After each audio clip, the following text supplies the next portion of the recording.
This video will show you how to create the timeline or process items as we are currently show them on our demo page. As you already noticed, the timeline or process comes in 3 different styles.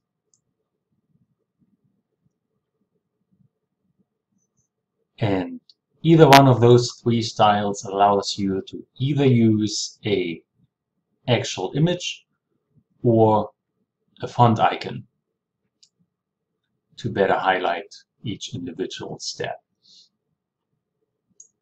This first video will deal with style 1 and show you step by step how to create the same process line as we are showing here.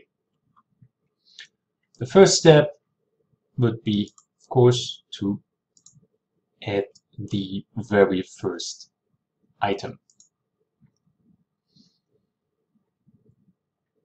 Once you do that and the settings panel will open, it will ask you to select which style. We will just leave it at style 1 for now, but you get style 2 and 3 available as well. You can also define a different font color and background color for those sections. The background color will also define the color of those connector lines as you see them here. And the font color, obviously, the color for whatever is shown inside those blocks. Since we want to match the timeline we already have here, we leave it as it is. The next step would be to select either a font icon down on the list here or an actual image. In this case, we want to use an image. So all you do is switch up here and you will get an option to add an image. You just click on it.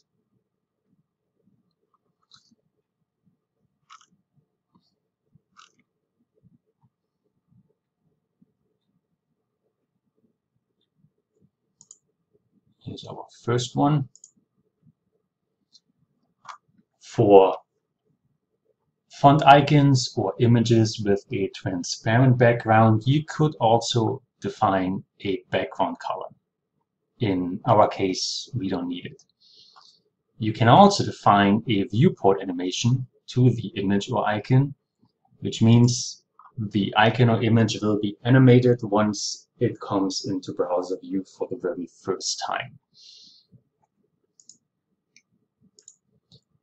If you wanted to, you could also add a border to the icon or image by selecting any of the available border types. Once you select one, you will get a couple more options to style that border. You can define the border width or thickness. You can apply a radius to that border, change the border color. And if you want some distance or space between the icon or image and the border itself, you can define an additional padding down here. Whatever you define here will be applied to each side, top, bottom, left, and right. For our purposes, we don't need a border, so just set it back to none. Once you've styled and selected your icon and image, you actually start providing the step content. First would be a date or step title. Whatever you enter in here will be shown in those blocks. The next step would be the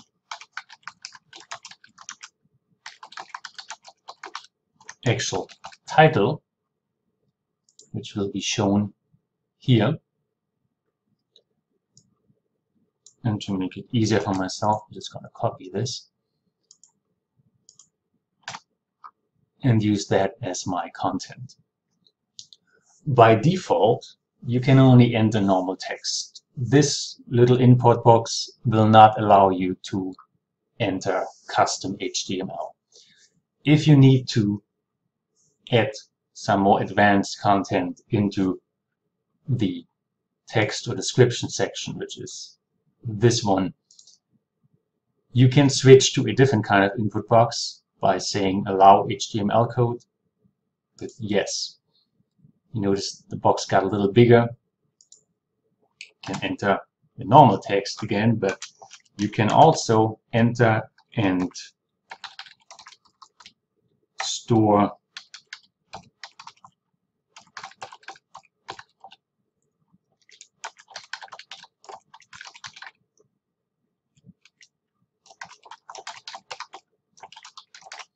some custom HTML code. This, for example, would add a link to the Code Canyon website. But our demo timeline doesn't use HTML code, so we just leave it as the standard text. And that takes care of the very first step in our timeline. As with any timeline or process line, you need at least 2 items to complete one. Otherwise, it wouldn't be much of a process or timeline if there's only one step to it.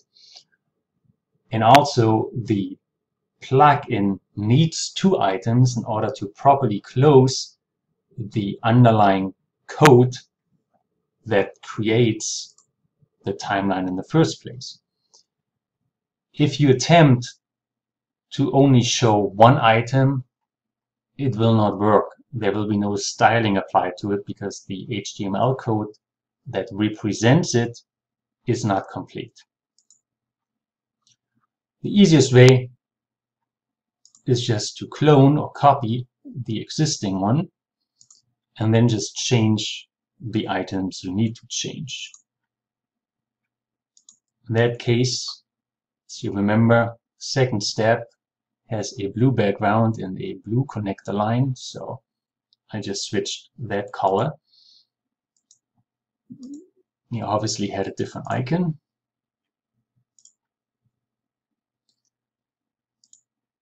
And we just need to change some of the text.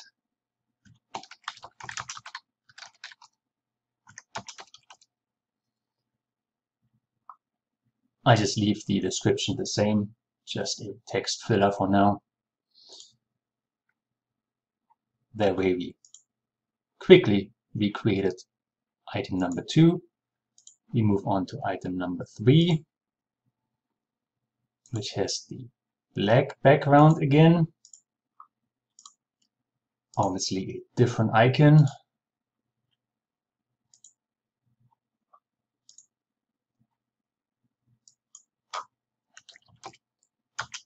We just adjust our text again.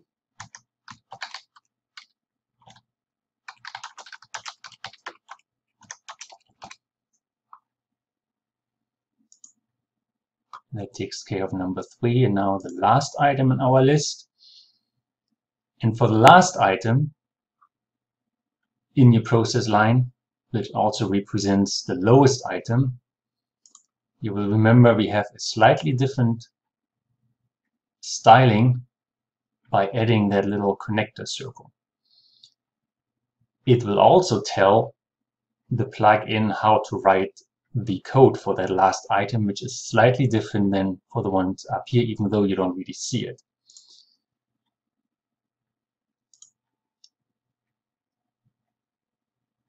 For the last item, that's when this section comes into play. I ignored that for the first 3 because it didn't apply, but now it does. This item represents the timeline or process bottom. So I hit yes. If you do not like that connector item down here, you can turn it off. But you still need to set it as bottom item. And we have a blue color again. Now we just switch out the icon again.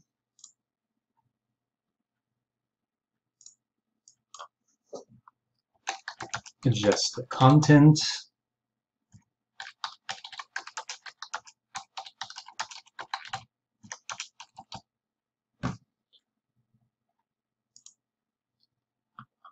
And that's it. The only thing to remember is A, to mark the last item as bottom item, and also to keep all steps in the same row underneath each other. Do not add any items in between, as that will break the underlying code. So now we just save our page.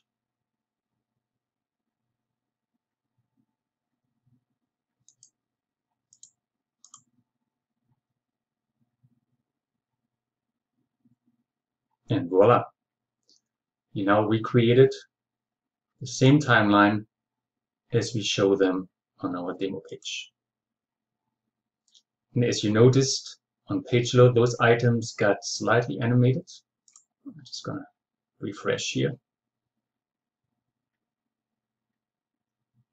course, you do not have to use any of those animations. You can just leave it be. And that's how you create a process line using style 1. Creating the same timeline using style 2, which looks like that,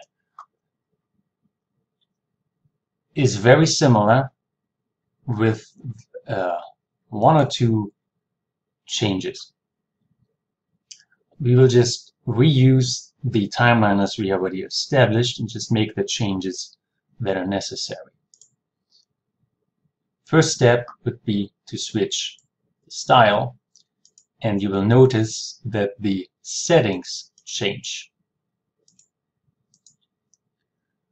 Style 2 provides you with a couple color patterns, currently light, dark, blue, and red, which define basically the background color.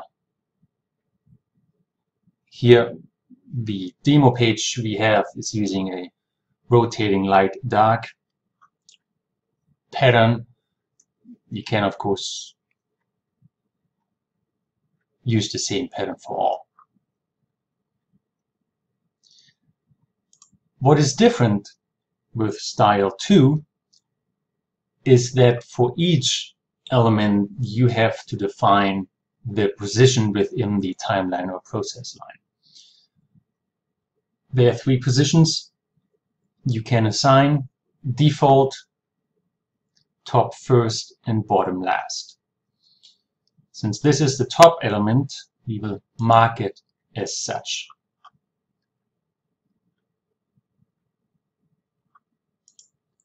The process icon or image remains the same, but in the content section you now have one additional input field, a sub date or a sub step, which is basically that section. So we just call it step 4. Now we move on to the second item. Since we have the rotating pattern, we will set this one to dark. And this element, since it's neither top first or bottom last, will remain a default element. We will just add the other information and hit Save Changes. Move on to the next item. Step 3, again, remains default since it's not first or last. Color pattern will be light again, and we just fill in the step. And the last item, A has a darker pattern again, and this time it is also the bottom or last element.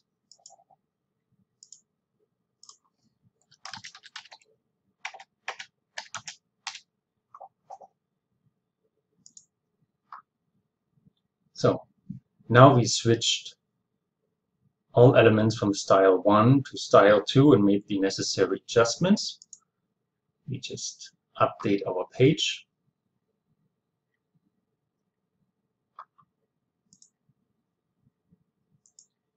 And now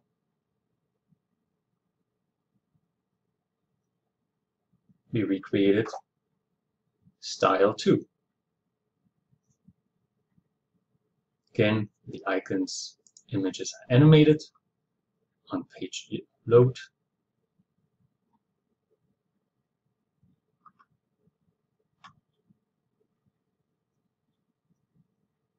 And that's all there is to know about style 2. After showing you how to use style 1 and style 2 with the timeline and process element, all that is left is to show you how to use style 3. The settings for style 3 are very similar to the ones used in style 2, with one major exception, which is due to the layout. As you can see, style 3 is using a 2-column layout, and naturally we have to define on which side of the center bar each item should be positioned, whereas style 2 does not have such an option. So we will go ahead and use our timeline as we set them up already, which is style 2, looking like that, and switch it over to style 3.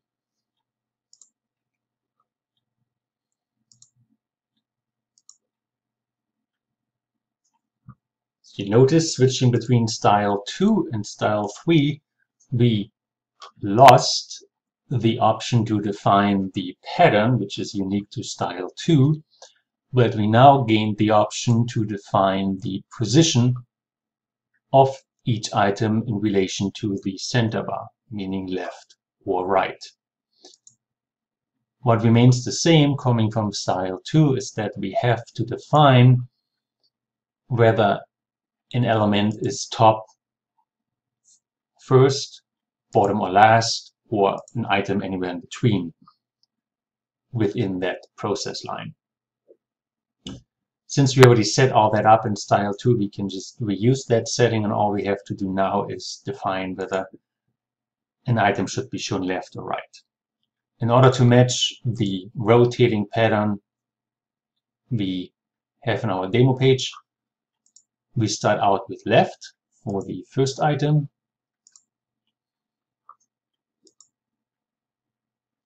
Switching item number 2 to style 3, we will set it to right. Again, since we already set what kind of position within the timeline the item has, we can keep that setting.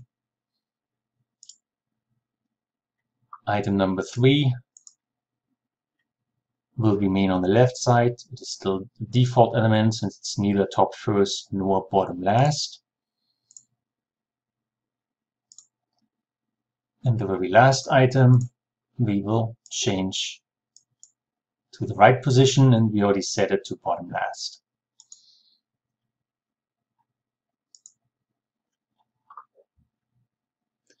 Updating the page, we can now refresh our timeline.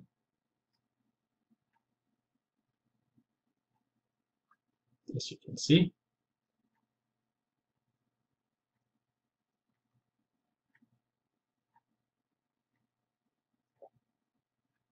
we now have a timeline in layout 3. And that's all that there is to know about the process and timeline element. Thank you for watching.